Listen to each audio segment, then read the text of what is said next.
দর্শক ২০২৪ সালে ৪ আগস্ট আন্দোলনের যে রিপোর্টটি আমাদের প্রক্রিয়াধীন ছিল সেটি হাতে এসে পৌঁছেছে। দেখুন আতিকুর রহমানের রিপোর্টটি। শেখ হাসিনা সরকারের পতনের ঠিক একদিন আগে ২০২৪ সালের ৪ আগস্ট বেপরোয়া হয়ে ওঠে রাষ্ট্রের সশস্ত্র বাহিনীগুলো। এদিন আন্দোলনকারীদের উপর গুলি না করার নির্দেশনা চেয়ে করা রিটও খারিজ করে দেওয়া হয়। ফলে ৪ আগস্ট জঙ্গি দমন কায়দায় সাধারণ শিক্ষার্থীদের মারতে থাকে বিভিন্ন বাহিনী। এরই মধ্যে ঘোষণা করা হয় মার্চ টু ঢাকা। সিদ্ধান্ত মোতাবেক আমাদের যে ৬ তারিখের যে লং মার্চ টু ঢাকা কর্মসূচি ছিল সেটাকে আমরা একদিন এগিয়ে নিয়ে এসেছি। আন্দোলনের এই পর্যায়ে এসে এক দফা দাবিতে অনড় হয় ছাত্র জনতা সহ দেশের আপামর মানুষ। তা হলো শেখ হাসিনার পদত্যাগ। সেই দাবিতেই ৪ তারিখ থেকে সারা দেশে শুরু হয় আন্দোলনের অসহযোগ কর্মসূচি। একই সাথে আরও কঠোর কারফিউ জারি হয় দেশ জুড়ে।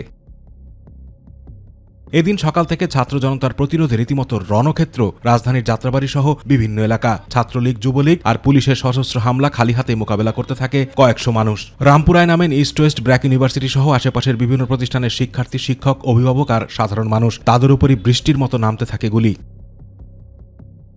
উত্তরা, বাড্ডা, প্রগতি সরণিতেও একই চিত্র। Karwan Bazar, science lab, Shahbag, Bangla motor আর ধানমন্ডি তখন যেন যুদ্ধক্ষেত্র। হাসপাতালগুলোতেও তখন বইছে রক্তের স্রোত। এত গুলিবিদ্ধদের চিকিৎসা দিতে চিকিৎসক নার্সদের তখন নাভিশ্বাস অবস্থা। এক ঢাকা মেডিকেলেই কয়েক ঘন্টার মধ্যে গুলিবিদ্ধ হয়ে ভর্তি হন ৬৭ জন। আহত হয়ে চিকিৎসা নিয়েছেন প্রায় ২৫০ মানুষ। এর মধ্যে জরুরি বিভাগেই ৭ জনের মৃত্যু হয়। এদিকে মিরপুরে তখন দেখা যায় এক অভূতপূর্ব চিত্র। সরকার সমর্থিত বাহিনীর বিপরীতে আন্দোলনকারীদের পক্ষেই ঢাল হয়ে দাঁড়ান একদল সেনা সদস্য। রক্তের দাম মেটাতে সারা দেশেই তখন শক্ত প্রতিরোধ ছাত্র জনতার। চট্টগ্রাম, নারায়ণগঞ্জ, সিলেট, দিনাজপুর, ঝিনাইদহ সহ গোটা দেশ রীতিমতো যুদ্ধক্ষেত্র। তখন ক্ষমতা টেকানোর শেষ চেষ্টায় তৎকালীন মন্ত্রী, প্রতিমন্ত্রী আর সশস্ত্র বাহিনীর প্রধানদের সাথে বৈঠকে বসেন শেখ হাসিনা। সেই বৈঠকেই আন্দোলনে গুলি চালাতে সেনাবাহিনীর উপর চাপ দেন তিনি। যখন এই পরিস্থিতি, তখন ডু অর ডাই সিদ্ধান্ত আসে আন্দোলনকারীদের পক্ষ থেকে। ঘোষণা ৬ তারিখ নয়, মার্চ টু ঢাকা হবে ৫ই আগস্ট। মার্চ টু ঢাকা ঘোষণার পরই টেকনাফ থেকে তেঁতুলিয়ার আকাশ বাতাস ভারী হয়ে ওঠে। তখন বড় কিছু একটার জন্য প্রস্তুত হচ্ছিল বাংলাদেশ। দ্বিতীয় দফায় টানা ১.৫ দশকের মসনদ ত্যাগের আগাম বার্তা পাচ্ছিলেন শেখ হাসিনা। আতিকুর রহমান, তিতাস, মাই টিভি। মানবতাবিরোধী অপরাধের মামলায় সাবেক প্রধানমন্ত্রী শেখ হাসিনা সহ ৩ জনের বিরুদ্ধে সাক্ষ্য গ্রহণ শুরু করেছে আন্তর্জাতিক অপরাধ ট্রাইব্যুনাল। রাষ্ট্রপক্ষের সূচনা বক্তব্যের পর আন্তর্জাতিক অপরাধ ট্রাইব্যুনাল ১-এর প্রথম সাক্ষ্য দেন নারায়ণগঞ্জে আহত জুলাই যোদ্ধা খোকন চন্দ্র বর্মন। আজ দ্বিতীয় দিনের সাক্ষ্য গ্রহণ অনুষ্ঠিত হবে। আন্দোলন দমাতে মানুষ হত্যায় জড়িতদের দেশের প্রচলিত আইনে সর্বোচ্চ শাস্তি কামনা করছেন অ্যাটর্নি জেনারেল মোহাম্মদ আসাদুজ্জামান।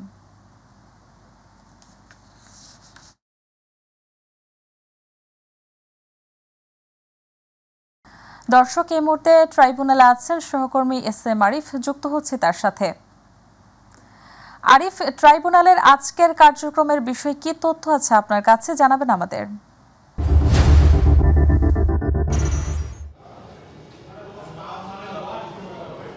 জি শাইলি, গতকাল আনুষ্ঠানিকভাবে কিন্তু শেখ হাসিনা সহ যে ৩ জন আসামি আছে মানবতা বিরোধী অপরাধে ট্রাইব্যুনাল ১-এ যে মামলাটি চলমান রয়েছে সেই মামলার আনুষ্ঠানিক বিচারকাজ শুরু হয় এবং কালকে কিন্তু সাক্ষ্য গ্রহণ শুরু হয়েছিল। প্রথম দিনে প্রথম যে সাক্ষ্য দিয়েছিলেন একজন জুলাই যোদ্ধা, তিনি সাক্ষ্য দিয়েছিলেন প্রথমে। আজকেও সাক্ষ্য দেওয়ার দিন ধার্য করা রয়েছে এবং আমরা জানি বেলা 11:30টার দিকে আদালত বসতে পারে এবং সেখানে সাক্ষীদের সাক্ষ্য গ্রহণ চলবে। এবং আজকে আমরা যতটুকু জানতে পেরেছি যে একজন নারী জুলাই যোদ্ধা তিনি সাক্ষ্য দেবেন। এই যে মামলাটি রয়েছে এই মামলায় এখন পর্যন্ত ৮১ জন সাক্ষ্য দেওয়ার কথা রয়েছে। তার মধ্যে আমরা জানতে পেরেছি গণমাধ্যম কর্মী রয়েছে এবং বেশিরভাগই জুলাই যোদ্ধা রয়েছে। বেশিরভাগ বলতে যারা আহত হয়েছেন সে সময় আন্দোলন করতে গিয়ে জুলাইয়ে, তারাই বেশিরভাগ সাক্ষী দেবেন এবং নেতৃস্থানীয় কয়েকজন রয়েছেন তারা সাক্ষী দেবেন। আমরা জানতে পেরেছি যারা নেতৃস্থানীয় রয়েছেন তারা অনেকে নির্যাতনের শিকার হয়েছিলেন তখনকার সময়, তারাও আসলে সাক্ষীর এই যে সাক্ষ্য দেবেন। তো গতকালকে আমরা দেখেছি যে সূচনা বক্তব্যের মাধ্যমে এই আনুষ্ঠানিক বিচার কাজটা শুরু হয় এবং রাষ্ট্রপক্ষ সেই সূচনা বক্তব্য দেন এবং তার আগে আমরা দেখেছিলাম অ্যাটর্নি জেনারেল তিনি কিন্তু বক্তব্য দিয়েছিলেন। যদিও গতকালকে সরাসরি কিন্তু সেই বক্তব্যগুলো ধারণ করা হয়েছিল বাংলাদেশ টেলিভিশন সহ এই ট্রাইব্যুনালের যে ফেসবুক পেজ সেটিতে, তবে সাক্ষী যে সাক্ষ্য গ্রহণ সেটি কিন্তু আসলে সরাসরি ধারণ করা হবে না, কারণ আপনি জানেন যে সাক্ষীর নিরাপত্তাজনিত অনেক কারণ রয়েছে। আজকে যেটি বলেছি বেলা 11:30টার দিকে এই আদালত বসতে পারে এবং আজকে প্রথম যে সাক্ষী দেবেন তিনি একজন নারী জুলাই যোদ্ধা। তো এই ছিল আসলে আমার কাছে সর্বশেষ। আরিফ, আপনাকে ধন্যবাদ। দর্শক, আন্তর্জাতিক অপরাধ ট্রাইব্যুনাল থেকে যুক্ত ছিলেন আমাদের সহকর্মী এস এম আরিফ, জানাচ্ছিলেন সেখানকার সবশেষ পরিস্থিতি। চলে যাচ্ছে পরবর্তী সংবাদে। স্বাধীনতার এত বছর পরেও দেশের কিছু অঞ্চলের মানুষ যেন আজও বঞ্চনার বেড়াজালে আটক। এমনই একটি গ্রাম ফরিদপুরের নগরকান্দার শেখরকান্দি, যেখানে নেই কোনো পাকা রাস্তা, বর্ষায় হাঁটতে হয় হাঁটু কাদা মারিয়ে, আর শুকনো মৌসুমেও দুর্ভোগ কমে না। প্রতিনিধি শফিকুল ইসলাম জনের রিপোর্ট। এ যেন 2025 নয়, যেন ফিরে গেছি 100 বছর পেছনে। ফরিদপুরের নগরকান্দা উপজেলার শেখরকান্দি গ্রামে নেই কোনো পাকা রাস্তা। বর্ষা এলেই কাদা মারিয়ে চলতে হয় গ্রামের 5000-এরও বেশি মানুষকে। যে রাস্তাটি 6 থেকে 7টি গ্রামের জীবনরেখা, সেটি বর্ষায় রূপ নেয় মৃত্যু ফাঁদে। স্বাধীনতার অর্ধশতক পেরোলেও শেখরকান্দি যেন উন্নয়ন থেকে বাদ পড়া একটি নামমাত্র গ্রাম। সড়ক না থাকায় এই গ্রামে আসে না অ্যাম্বুলেন্স, আসে না ফায়ার সার্ভিস। রাস্তায় কেদা, রাস্তা ভাঙ্গাচোরা, এই জন্য নৌকা চলাচল করা লাগে। আমরা যে হাসতে আঠি এইরকম আছে কোন জায়গা ঘরের ভিতরে হেরা পুস্তা ওরা। এই রাস্তার জন্য আমি দীর্ঘদিন ধরে চেষ্টা করতেছি, কোনো চেয়ারম্যান আমার দিকে ভালো মতন তাকায় না। স্কুলে যাওয়া মেলা সমস্যা, কেদা দিয়ে পানি পার হওয়া লাগে, রাস্তা অনেক কেদা, আমরা তাই জন্য নিয়মিত স্কুলে যেতে পারি না। আমাদের রাস্তা দরকার। আমার বই কেদা সব ভিজে যায় বৃষ্টির ভিতরে, আর ওই কেদা কুদের ভিতরে আসার খাল। অবহেলার ভার বইতে বইতে ধসে পড়েছে শেখরকান্দির শিক্ষা ব্যবস্থাও। শিশুরা ঝরে পড়ছে প্রাথমিক স্তরেই। এ যেন কাদা, কষ্ট আর কান্নার প্রতিশ্রুতি, যেখানে আত্মীয় স্বজন পর্যন্ত আসতে চায় না শুধুমাত্র একটি রাস্তার দুর্দশার কারণে। এরকম ঝামেলা আসি বাবা, আমার গ্রামের একটা মাইয়ে বিয়ে দেওয়ার গেলি পরে তারা আসতেই চায় না। রাস্তার জন্য আমার গ্রামের লোক যদি রুগী হয় নগর খাতাও দেওয়া যায় না। পাট পিএস পৌঁছে যায়, আমরা নিতে পারি না, পৌঁছিতে একাইতে পড়ে যায় কেদার মধ্যে। অনেক গাড়ি উল্টে যায়, কেদা পানিতে আমরা খুব কষ্ট করতেছি। এই এলাকায় ছেলে বিয়ে করাইছি, অনেক সময় খারাপ লাগে, আসতে মন চায় না। উপজেলা প্রশাসন বলছে বিষয়টি তাদের নজরে রয়েছে, বরাদ্দ পেলে দ্রুত ব্যবস্থা নেওয়া হবে। চলতি অর্থ বছরে বরাদ্দ পাওয়া সাপেক্ষে এই রাস্তাটি আমি নির্মাণ করবো ইনশাআল্লাহ। এবং আপনার মাধ্যমে আমি ওই এলাকাবাসীর সুখবর দিতে চাই, তাদের এই দীর্ঘদিনের দুর্ভোগ খুব দ্রুতই লাঘব হবে। স্বাধীনতা পেয়েও অবহেলিত শেখরকান্দি আজও পদে পদে যুদ্ধ করে টিকে আছে। কাদা, কষ্ট আর কান্না, এই তিনে গড়া তাদের জীবন। কিন্তু প্রশ্ন রয়ে যায়, কবে আসবে সেই কাঙ্ক্ষিত পাকা সড়ক? শফিকুল ইসলাম জনি, মাই টিভি, ফরিদপুর। সেতু না থাকায় দীর্ঘদিন ধরে দুর্ভোগে বগুড়ার সোনাতলা উপজেলার 40,000-এর বেশি মানুষ। চলাচলের একমাত্র বাহন দড়ি টানা নৌকায় বাঙালি নদী পারাপারে বাড়ছে দুর্ঘটনা। যোগাযোগ ব্যবস্থা সহজ করতে নদীতে সেতু নির্মাণের দাবি স্থানীয়দের। প্রতিনিধি কামরুজ্জামান প্রামাণিকের তথ্যচিত্রে আরও জানাচ্ছেন শামস তাবরেজ উচ্ছ্বাস। চলাচলের জন্য বাঙালি নদীর উপর এপার থেকে ওপার পর্যন্ত রশি টানিয়ে নৌকায় ঝুঁকি নিয়ে পারাপার হচ্ছে বগুড়ার সোনাতলা উপজেলার মানুষ। সোনাতলা উপজেলার জোরগাছা, পাকুল্লা ও মধুপুর গ্রামের পাশে বাঙালি নদীর উপর দীর্ঘদিনেও নির্মাণ হয়নি সেতু। নিজ অর্থায়নে গ্রামবাসী তৈরি করেছিল বাঁশের সাঁকো। বৃষ্টির পানিতে সাঁকোটি ভেঙে পড়ায় চলাচলে চরম ভোগান্তিতে তারা। নৌকো পার হয় অনেক কষ্টই, ছাত্রছাত্রীরা স্কুল আসা পায় না। একটা রুগী হঠাৎ অসুস্থ হলো, ওই আর এক হাত দিয়ে ঘুরে নিয়ে চলে যায়। এখানে যদি একটা ব্রিটিশ হতো, মনে করেন এলাকার মানুষের জন্য খুব উপকার। আর সরকার যদি এটা প্রতি সুদৃষ্টি দেয় তাহলে জিনিসটা খুব ভালো হবে। ব্রিটিশটা হলে খুব ভালো সুবিধা এই এলাকার মানুষের। যাতায়াত করাতে আমার অনেক প্রবলেম হয়, এখানে একটা সেতু হলে আমার মনে হচ্ছে অনেক উপকার হবে। স্থানীয়দের অভিযোগ, স্কুল কলেজের শিক্ষার্থী সহ কয়েক হাজার মানুষ প্রতিদিন ঝুঁকি নিয়ে নৌকা দিয়ে যাতায়াত করতে হয়। এতে প্রায়ই ঘটছে দুর্ঘটনাও। অসুস্থ রোগীদের হাসপাতালে নিতে বিপাকে পড়তে হয় স্বজনদের। কৃষিপণ্য পরিবহনও ব্যাহত হচ্ছে। আসতে অনেক অসুবিধে হয়, নদী যাতায়াতের অসুবিধে হয়, আসতে অনেক কষ্ট হয়। এ বিষয়ে সোনাতলা উপজেলা নির্বাহী কর্মকর্তা স্বীকৃতি প্রামাণিকের সাথে যোগাযোগের চেষ্টা করা হলেও ক্যামেরার সামনে কথা বলতে রাজি হননি তিনি। জনদুর্ভোগ নিরসনে দ্রুত সেতু নির্মাণে পদক্ষেপ নেবে সংশ্লিষ্ট কর্তৃপক্ষ এমন প্রত্যাশা এলাকাবাসীর। শামস তাবরিজ উচ্ছ্বাস, মাই টিভি নিউজ ডেস্ক। ভোলার চরফেশনে কাবিখা, কাবিটা আর টিআর প্রকল্পের মাধ্যমে পাল্টে যাচ্ছে গ্রামীণ জনপদের চিত্র। কাঁচা সড়ক, শিক্ষা প্রতিষ্ঠানের মাঠ ভরাট সহ নানা উন্নয়নের সুফল পাচ্ছে গ্রামীণ জনপদের মানুষ। যদিও এসব কাজের মান নিয়ে কিছু কিছু জায়গায় প্রশ্ন তুলেছেন এলাকাবাসী, তবে প্রকল্পে অনিয়ম রোধে কঠোর অবস্থানে রয়েছে উপজেলা প্রশাসন। প্রতিনিধি শাহাবুদ্দিন হাওলাদারের রিপোর্ট, বিস্তারিত জানাচ্ছেন জুবার রহমান। ভোলা জেলার অন্তর্গত প্রত্যন্ত একটি উপজেলা চরফ্যাশন, যা 4টি থানার অধীনে একটি পৌরসভা ও 21টি ইউনিয়ন নিয়ে গঠিত। এটি বরিশাল বিভাগের অধীনে ভোলা জেলার দক্ষিণাংশে অবস্থিত। ভোলার চরফ্যাশন উপজেলা প্রকল্প বাস্তবায়ন অফিস সূত্রে জানা গেছে, উপজেলার 21টি ইউনিয়নে চলতি অর্থবছরে 159টি ছোট ছোট প্রকল্পের মাধ্যমে টিআর 2,68,00,000, কাবিখার অনুকূলে 255 মেট্রিক টন গম ও কাবিটা প্রকল্পের আওতায় 3,57,00,000 টাকা বরাদ্দ হয়। মার্চ মাস থেকে এসব বরাদ্দের কার্যক্রম শুরু হলেও বৈরী আবহাওয়া ও অতিবৃষ্টিপাতের কারণে সব প্রকল্পের কাজ সমাপ্ত করা সম্ভব হয়নি। এতে সাধারণ মানুষ কিছুটা ভোগান্তিতে পড়েছে। অনেক মানুষের চলাচলতি, এই জন্য মসজিদের মানুষগুলি যাইতেই পারে না, এত কষ্ট। বরাদ্দের কোনো কাজ কাম স্কুলে হয় নাই, আমরা খুব কষ্ট করে স্কুলে যাতায়াত করি। পোলাপানি স্কুলে যাইতে পারতো না, বা আড়া চলার খুব কষ্ট ছিল।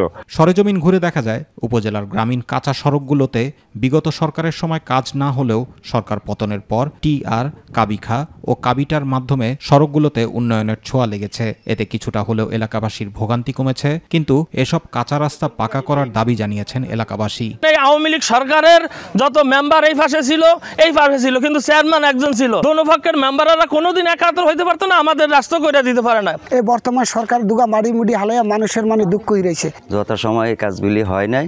এখন আমাদের গ্রামবাসীর পক্ষ থেকে দাবি হলো এটাই যে রাস্তাটি পাকাকরণ করা হোক।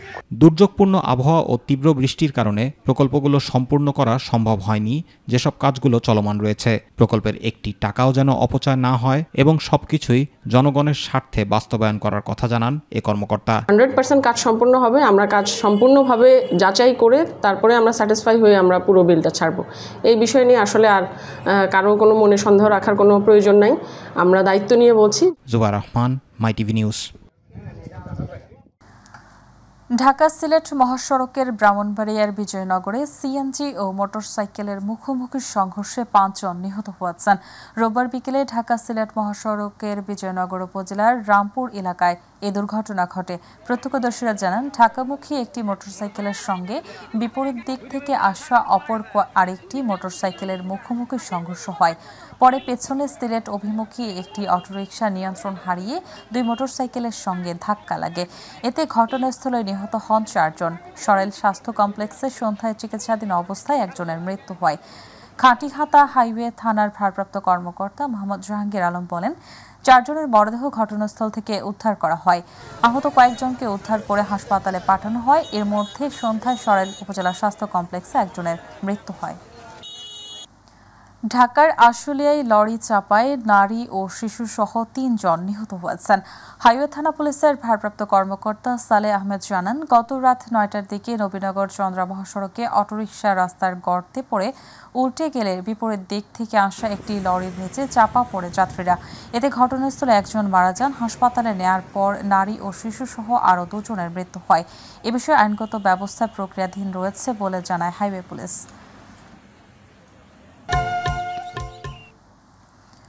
কুষ্টিয়া ইসলামী বিশ্ববিদ্যালয়ের আল কোরআন অ্যান্ড ইসলামিক স্টাডিজ বিভাগের শিক্ষার্থী সাজিদ আবদুল্লাহকে শ্বাসরোধে হত্যার পর পানিতে ফেলে রাখা হয়েছে বলে এমন তথ্য উঠে এসেছে ফরেনসিক প্রতিবেদনে। রবিবার বিকেলে বিশ্ববিদ্যালয় প্রশাসনের গঠিত ফ্যাক্ট ফাইন্ডিং কমিটির কাছে প্রতিবেদনটি হস্তান্তর করে পুলিশ। পরে রাত 7:30টার দিকে জিয়া মোড় থেকে হত্যাকারীদের দ্রুত গ্রেপ্তার ও বিচার দাবিতে বিক্ষোভ করে শিক্ষার্থীরা। তারা বলেন, এটি পরিকল্পিত হত্যাকাণ্ড।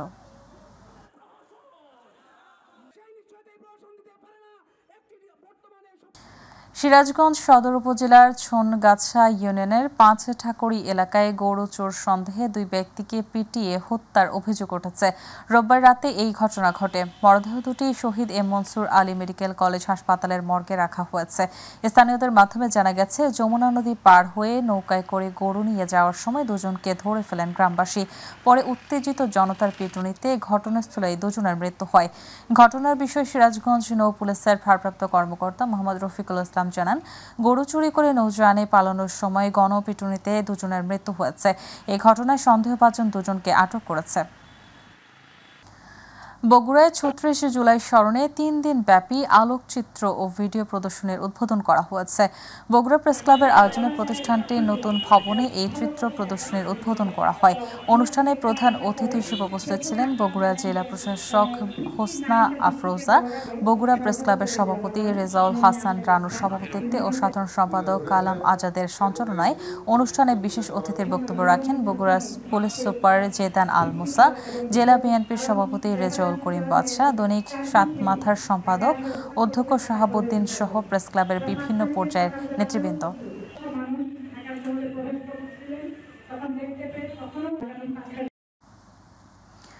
দিনাজপুরের পার্বতীপুর উপজেলা পরিদর্শন করেছেন বাংলাদেশ জাতীয়তাবাদী দল বিএনপির স্থায়ী কমিটির সদস্য ও সাবেক সংসদ আমির খসরু মাহমুদ চৌধুরী। এ সময় বিএনপির পক্ষ থেকে তাকে ফুলেল শুভেচ্ছা জানান পার্বতীপুর উপজেলা বিএনপির সিনিয়র সহসভাপতি ও সাবেক পৌর মেয়র এজেডএম মেনহাজুল হক, সহসভাপতি ওহিদুল হক সর্দার, যুগ্ম সাধারণ সম্পাদক আকরাম হোসেন, সাংগঠনিক সম্পাদক অধ্যক্ষ মুখলেসুর রহমান সহ সংশ্লিষ্টরা।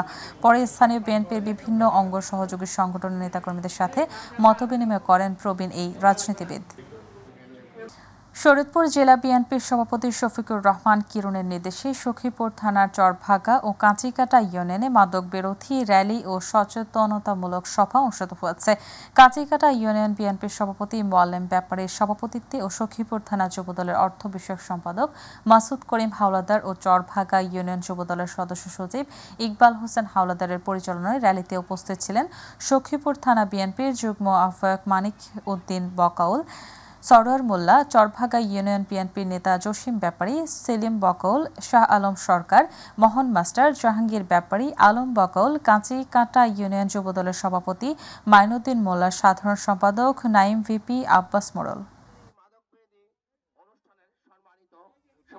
আমাদের প্রিয় নেতা জনাব শফিকুর রহমান কিরণ সাহেবের নির্দেশ, মাদক কারো পক্ষের হতে পারে না, মাদকের পক্ষে তিনি নাই এবং তার স্পষ্ট ভাষায় নির্দেশ দেওয়া হচ্ছে, মাদক আমার দলের যাই হোক মাদকের বিরুদ্ধে অ্যাকশন নামতে হবে।